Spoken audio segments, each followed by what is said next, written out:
Главната водоводна линија што со вода го снабдува безмалку половина Штип е ахилова пета на системот.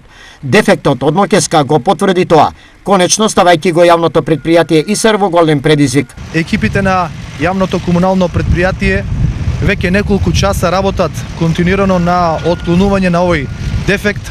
Во текот на денот ќе се работи, очекувам да се за неколку часови реши овој проблем, но повторно ќе кажам, ова е горчлив проблем кој што се провлекува и кој што бара темелно решение. Водоводниот систем на Штип од така наречената ниска зона е во очекуван голем ризик од дефекти, поради големите количини вода и притисокот што се создава.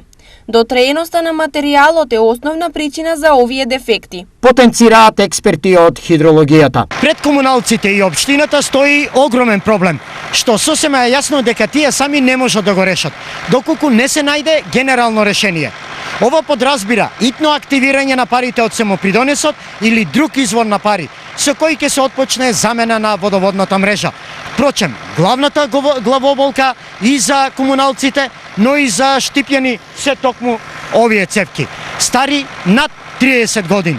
Што во ваков случај можат и да направат ИСАР и градот. Темелното решение гласно зборуваме дека е во искористување на средствата и на парите од самопридонесот за промена на застарените водоводни линии. Од тоа што го добив како информација, оваа главна водоводна линија која што го снабдува градот, односно ниските зони на градот е од 88 година, стара 33 години, има потреба од промена затоа што зголемениот притисок и зголемената потрошувачка во летните месеци предизвикува чести дефекти, а сето тоа креира нервоза кај нашите сограѓани и зголемени трошици кај јавното комунално предпријатие. Екипите на јавното предпријатие ИСАР од раните утрински часови се на терен, повторно санирајќи го дефектот, но без гаранција колку време ќе се чека на нов дефект.